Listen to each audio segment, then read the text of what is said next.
If I show up fully, will they still hire me? That was a question that I used to often ask myself. And to be honest, I think many of us as women and women of color in this consulting space tend to have this question run through our minds from time to time, mainly because we've been taught that being ourselves and being really authentic to who we are is something that is a liability or even a risk. Is this a matter of us following good advice, or are we actually whitewashing our brands? We often are told that the risk means that there are people that won't want to work with us, that our businesses won't grow, that we won't be successful. But in actuality, one of the biggest risks is that we may not stand out. Hi, my name is Dr. Angelina Davis, and I am the founder of Excella Consulting and the host of the Black Girls Consult 2 podcast. In this episode, I want us to talk about what it means to be authentic in the consulting space, how this impacts our brand, and to figure out whether or not we are truly whitewashing who we are in order to be successful.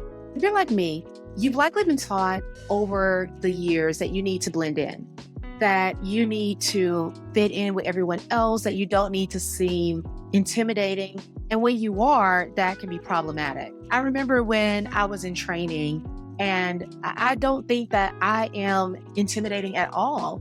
However, that was one comment that my mentor had for me. The feedback was that sometimes my interactions can be intimidating to others. And I didn't know how to tone that down. I didn't know what that meant, because at the time, I was just being myself. I was trying to do the work that I needed to do to the best of my ability. That's what I had been taught through high school and through college was needed in order to be successful. So when I showed up in this new environment and I found that it wasn't received in the same way, it was my initial message and note that I needed to tone it down. And part of what I took from that is that oftentimes in a professional setting, it was necessary for me to begin to shrink myself, to not be as vocal, to not be as loud, to not be as demanding, to not seem like I'm trying to be confrontational, even if I was just trying to express my idea.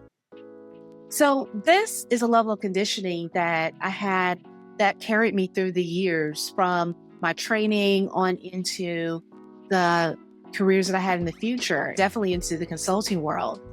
I learned that in order to be successful, I needed to play the game. I needed to show up and be the person that was able to work with anyone, that did not cause a fuss, that did the work behind the scenes, that did not try and stand out from everyone else, because my fear was that I was not going to be seen as a team player. So this was helpful for me. I grew because of it. I advanced in my career because of it. And oftentimes, many of us, when we're entering into the consulting space as an entrepreneur, we have gone through similar lessons. We have had similar experiences. So when we're talking about the transition from employee to now founder or CEO of your own business, you're making the shift. And sometimes that shift and that change is not easy. And we carry a lot of the conditioning that we've had from our previous environment with us. So there's no surprise that can be problematic, especially if you've been trying to blend in and not be intimidating, not be as bold as you normally would be, or authentically you as you would typically be, that it could keep you from standing out, because that's what it was originally meant to do. What was required was unlearning this behavior, figuring out how to not follow the rules that have been working for so many years. Now trying to change the way that we approach things is uncomfortable, because we're pushing back against what we have been taught and known to be true, what we've been conditioned to do. When we think about what it means to market in the business-to-business space, we often think about being very corporate, and corporate meaning sterile, plain, traditional, all of those things that seem to blend in. And that makes sense for a larger organization that's trying to make a body of individuals who have diverse thoughts and diverse beliefs and try to make them seem as if they're cohesive in one goal, one mission, one strategy. That serves the purpose for this larger organization. And what happens is that when you're coming from this corporate environment, you've been trained in a space where you've been taught to blend in and for everyone to have a uniform approach. And when you carry that into your business, you're trying to do that with the other businesses and the other consultants around you. You're trying to blend in. You're trying to play the game. You are trying not to look as if you are different, because matching their branding, matching the way that they market in a traditional sense seems like the answer. I know that often I found myself trying to tone down who I am in order to accomplish that goal, so that I wore the right colors, or I did not wear the big earrings, or I did not do the things that I normally would do when I was in a different setting, when I could be someone that really felt comfortable in my skin, doing the things and saying the things that I normally would to any other friend or colleague. When we take this traditional approach and we show up in our business with this mindset, then we look the same. You're matching what a larger organization is putting out there in the world in terms of marketing. And truth be told, most of those organizations are now trying to lean into more creative approaches and more innovation. And so you're copying something that, in all honesty, is becoming outdated. That's not even working well for them, although their purpose of doing it was totally different. So a lot of what we need to do now is to not focus so much on blending in, but instead figuring out how we can stand out. And standing out means that sometimes we have to break that traditional mold. Sometimes following the traditional approach and what you see everybody else doing is not best for you as a consultant in your space, especially if you are a solopreneur or if you have a small firm. You need to be different. Now, the truth is, I was never told to tone it down. No one ever said, you are being too loud, or your hair is too curly, or your earrings are too big. No one ever said that. It was something that was often felt because there was a picture of how I was supposed to show up. I remember when I was in college, I went to UNC Chapel Hill, and the one thing that was very common at that time was wearing pearls. And so if you went on any type of interview or any type of more professional on-campus function, then you had your pearl earrings. For me, that was a sign of being more professional. And I got used to showing up in spaces trying to resemble what I thought was acceptable in that space. And especially the consulting environment is very traditional. And showing up in a different way was uncomfortable for me at first. It was uncomfortable to walk into a room and not only be the only woman, the only Black woman, but then also walk in with a head of natural hair and larger earrings, or maybe a clothing that fit a little bit differently because the way I was shaped. There were a lot of things that felt uncomfortable in those moments. And in my attempt to try and minimize that, I found myself leaning into what I saw as the way to present myself, quote unquote, professionally, to be more corporate. But in all honesty, those were preconceived notions that I had based on definitions that someone else gave me. They were never meant to carry me through my career and into my business. Because after a while, showing up this way is a way of almost sanitizing ourselves. We're not reflecting who we truly are and what we truly bring to the table. I remember I was scrolling online recently, and there's this video about a lady that gets off of work and she's leaving her job, and she leaves the building and walks out all professional based on traditional standards. And she gets in her car and then she starts taking off all of these things and transforming in a matter of minutes into who she actually is when she goes home and on the weekend. And I thought to myself, this is so relatable. And I was the only one, because the fact that this video blew up and was viral was evident of how many people could relate to that experience. It's what we have always done. But the truth is that the more that you shrink yourself, the harder it's going to be for you to win the clients that you want and need. Whether we admit it or not, part of why we do this is that we feel like we need to mimic a lot of the dominant branding in order to be seen as credible or professional or to be considered for contracts that we find to be highly desirable and lucrative. You want to value the clients that you have, do your best for the clients that you have, and show up and represent your brand in a way that will make you proud.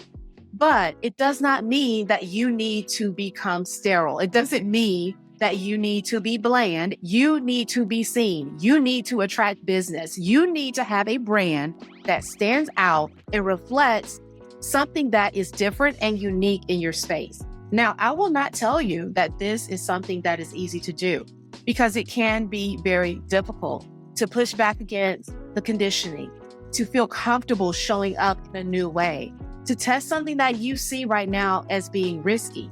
But at the end of the day, it's a matter of knowing and understanding what the transition you've made means. How being an entrepreneur in this space now is something different than when you were working your 9 to 5. Because when you truly embrace that difference and that transformation, all of this makes a lot more sense and becomes a lot easier to do. A lot of what we may be uncomfortable with doing is a matter of us not realizing that we have a choice. See, when you are totally focused on trying to convince those who may not see your value in the value and worth of what you do, then you'll be stuck in this cycle. But the moment that you realize that as a business owner and entrepreneur now, you have the ability to attract those who are aligned with your values, with your beliefs, with your philosophy, with your approach, and those individuals will value you as an expert, as a strategist, and as a consultant. The difference is that you have power. You no longer have to accept the rules as stated. You no longer have to follow a process that was designed by someone else based on their goals. You're now setting the foundation for the business that you want to have and that you want to establish. It's one of the reasons why, especially as consultants, it's important to share your ideas and your philosophy and your values and beliefs. All of these things help you to attract the right businesses and the organizations that will allow you to be yourself fully. Because it's only when you are able to show up without this confined presence that you will be able to work at a new level, at a level where you are not confined to think in a limited way. You need to be able to have and show all of your brilliance in every aspect of your work. And if you don't feel like you can be creative, if you don't feel like you can be open, if you don't feel like you can be honest, it's going to be very difficult for you to do that. So when we're talking about whitewashing our brand, it shows up in very subtle ways. It is being extremely safe, making sure that we don't say the wrong things. And so that lends to you often relying on what the textbook says, always looking for the textbook answer instead of being more controversial or pushing against the standard or the common practice in your industry. Those things seem very risky. And so we avoid it. We try to be the brand or the business or the consultant that makes everybody happy, that's able to do all of the things. When in all honesty, people aren't looking for that. They have employees that do that. What they need from you is someone that has a belief and a view, a philosophy, a vision, and an approach that they stand on, that they are going to practice by, and they're going to use to help them get to the next level. That's what they're actually wanting. They don't want the sterile safe view, although I know it makes us feel more comfortable. When we are trying to fit in to build credibility, what we're actually doing is not allowing ourselves to win the clients that we want and need. When you think about it, if someone is looking to work with a consultant and they have a choice between someone who has been established for a decade and someone who has been established for 2 or 3 years and they look the same, they're offering the same things and they're saying the same thing, you're going to go with the one that has been established for a longer period of time. That's just the natural tendency. So we don't do ourselves any favors by trying to show up in a similar way. The difference in what's going to cause somebody to make a different decision than going with a larger corporate firm that's been around for a long time, what's going to make them choose not to go with them and go with you are the new ideas, are the things that make you intangible, more innovative, unique, and fresh. That's the part that sells. So it makes sense that we tend to start our businesses and show up like we did when we were in our corporate environment. You are not the first one to do it. I did it, and I'm sure many other consultants have done it as well. It's very common because that's what we know has been successful over the years.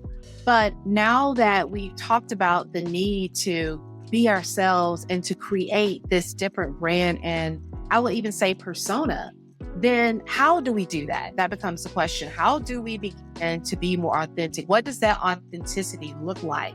How can we be authentic and still be professional? How will people respond to us showing up in this way? Those are all questions that I know I had, and I'm sure you're asking right now. We all want to be ourselves. We all want to show up fully without this cloud of hesitation that hangs over our heads. And that's something that as women, especially as women of color, I want us to be free from, because we've spent our whole career journeys trying to fit into somebody else's definition. And now in your business, this is not the time for you to continue that. It's time to move beyond that point and think about how we can use our authenticity to our advantage. I want you to consider all of the things that you see happen in your industry or in your field that most people don't notice. Think about your path and your journey and the steps that you had to take. For many of us, we didn't get to where we are right now doing the same things that everyone else did. I'm sure if you're like me, you have adapted, you have modified, you have totally remixed everything trying to get to the end result that everybody else got to. And so you have to think about what it took to get there, how that was different, how that was unique. It allows you to see things from a different viewpoint and something that exposes the limitations in your industry, the limitations that others face, and also the areas in which your industry can improve. Those are valuable insights that many of our clients need to see, hear, and recognize. It's actually a lot of what will make the difference in their businesses and how they're able to grow and move to the next level and how you can help them do that. Your view of problems in your field that your clients may be facing is totally different.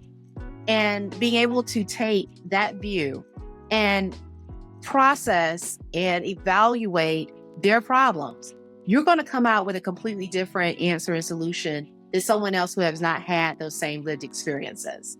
When you're able to honor that, instead of leaning so heavily into the thing that you've been taught in school is the right response, then that's where you're going to see the breakthrough. Because the strategy that you're going to provide, the insights, the direction, the way that you're helping them navigate is going to be reflective of your brilliance and the lessons that you have learned. And those lessons are things that other people cannot copy, they cannot recreate, and therefore it makes you valuable in a very different way than someone else who may show up in your space. This is the part that we have to lean into. This is what should be shaping the frameworks that we create. This is what should be shaping the insights that we provide. Being able to be more authentic and really reclaiming your voice, that's profitable. That is going to generate profit for you and your business. So I'm not talking about something that's just making you comfortable. We're talking about something that's going to actually generate revenue. And the great part about it is that the more liberated you become from showing up in a very confined, traditional, boxed-in way, the easier it's going to be for you to do your work. The easier it's going to be for you to show up and serve clients. The easier it's going to be for you to do everything that's necessary to run your business, the easier it's going to be for you to show up on stages and speak, the easier it's going to be for you to network, the easier it's going to be for you to attract and land clients. Everything becomes easier because you're no longer trying to process what you should do and say in order to meet someone's expectations, but instead you are totally focused on just showing up and doing the work and being in the excellence that you typically provide. That is freeing, it's liberating, and it's what you deserve. So no more whitewashing your brand. No more sanitizing your story. No more showing up overly corporate and sterile. It's time for you to command the room with your boldness and your brilliance. Because at the end of the day, no one can copy your lived experience and your unique perspective or the philosophy you have regarding your practice. Those are the things that are uniquely you. And the more you allow people to see it, the more you showcase it, the more you share it, the more clients that you're going to attract to your brand that truly align with who you authentically are and value the work that you do. So I want you to take a look at your brand today. Go through your website, look at your social media pages, look at your bio on LinkedIn, go through your pitch deck, look at everything and think to yourself, is this something that looks like a template that could generically be online for anyone to copy? Does it reflect who I really am? Is it showing the world how I am uniquely different? Is it obvious? Because this is not the time to edit your presence. Your brand doesn't need permission to be brilliant. You just need to stop hiding it. So I hope you enjoyed this episode. If you are tuning in on YouTube, make sure that you drop comments below and like this video. Also subscribe to the channel. And if you are listening to this on Apple Podcasts or Spotify, don't forget to leave your 5-star rating and review. It is greatly appreciated and help us attract more and more listeners and grow this brand. So until next time, be authentic, be you, and let's win.